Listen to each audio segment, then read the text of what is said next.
ఇమీడియట్గా షెడ్యూల్ ప్రకటిస్తే మన శాసనసభ అంటే లెజిస్లేచర్ యొక్క గౌరవాన్ని కాపాడడం వాళ్ళం అవుతాం.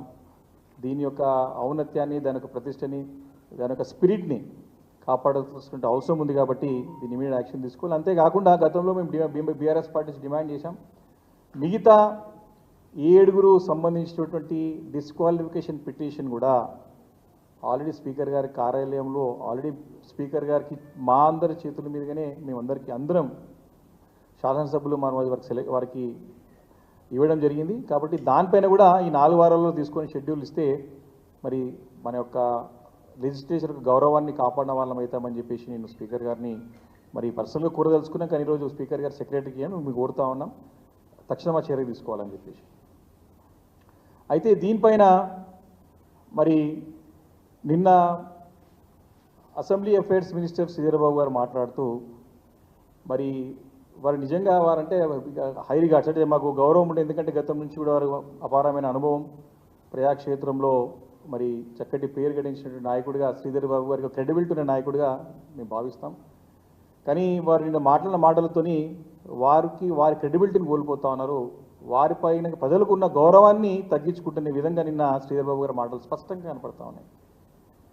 హైకోర్టు ఇంత స్పష్టంగా కేటగిరికల్గా తీర్పునిస్తే దీన్ని కంప్లీట్ చదువుతాం, మాకు అయినా సమయము 4 వారాల్లో పట్టు ఇవ్వాలని కోర్టు క్లియర్గా చెప్తే 10 షెడ్యూల్లో మాకు టైం ఏం లేదు, టైం ఫ్రేమ్ ఏం లేదు, యాక్షన్ తీసుకోవాలని ఏం లేదు, వారాలు ఉంటాయా, సంవత్సరాలు ఉంటాయా, మరి నెలలు ఉంటాయా, సంవత్సరాలు ఉండాల్సిన టైం లిమిట్ ఏమి లేదు మాకు అని చెప్పేసి శ్రీధర్ బాబు గారు మాట్లాడడం ఆశ్చర్యాన్ని కలిగించింది.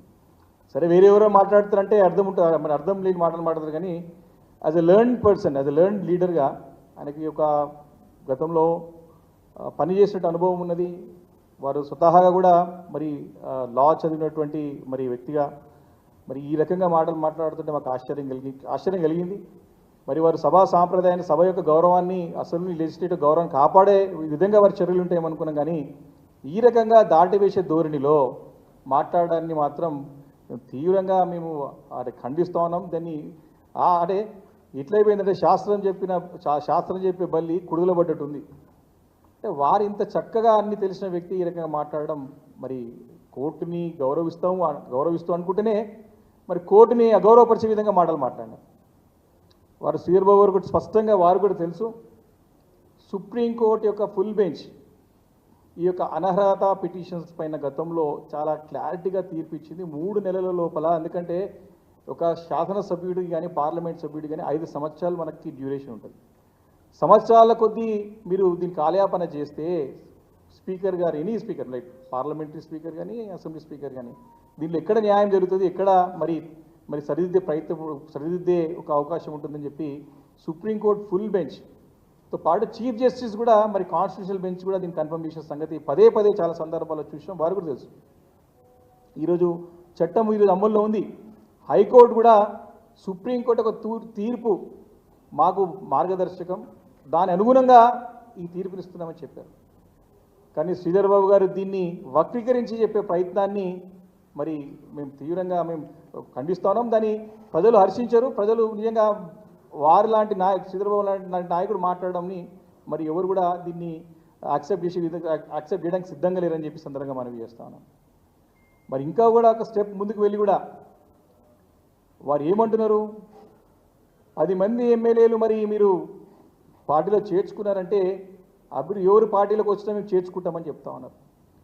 ఒకవైపేమో వారి యొక్క అధినేత రాహుల్ గాంధీ గారేమో తక్షణం పార్టీ మారితే డిస్క్వాలిఫై చేయాలని చట్టం తీసుకురావాలని చెప్పేసి చట్టాన్ని కఠినంగా అమలు చేయాలని చెప్పేసి రాజీవ్ గాంధీ గారేమో గతంలో తీసుకొచ్చే చట్టాన్ని ఇంకా దాన్ని కఠినతరం చేయాలని చెప్పి రాహుల్ గాంధీ గారు పదే చెప్తున్నారు. వారి యొక్క మేనిఫెస్టోను కూడా ఇక్కడ తెలంగాణ రాష్ట్రానికి వచ్చినప్పుడు చదివి వినిపించినారు. మరి శ్రీధర్ బాబు గారు వారి పార్టీకే వారు వ్యతిరేకంగా మాట్లాడుతుంటే ఇక్కడ తెలంగాణలో మరి కాంగ్రెస్, రాహుల్ గాంధీ గారు కాంగ్రెస్ కాదా, ఇక్కడ వేరే కాంగ్రెస్ ఏమైనా ఉందా, సమాధానం చెప్పాల్సిన అవసరం ఈరోజు వారిపైన ఉందని చెప్పేసి నేను ప్రశ్నిస్తూ ఉన్నాను. అంటే వారు ప్రోత్సహించగానే ప్రోత్సహిస్తాం, రండి ఎవరు వచ్చినా సరే రావచ్చు అని చెప్తా ఉన్నారు. ఒకవైపేమో వారి అధినేతనేమో ఇమీడియట్ డిస్క్వాలిఫై చేయాలి పార్టీ ఫిరాయించిన వాళ్ళని చెప్తారు, వీరేమో ఎవరు వచ్చినా రావచ్చు అని చెప్తారు. మళ్ళీ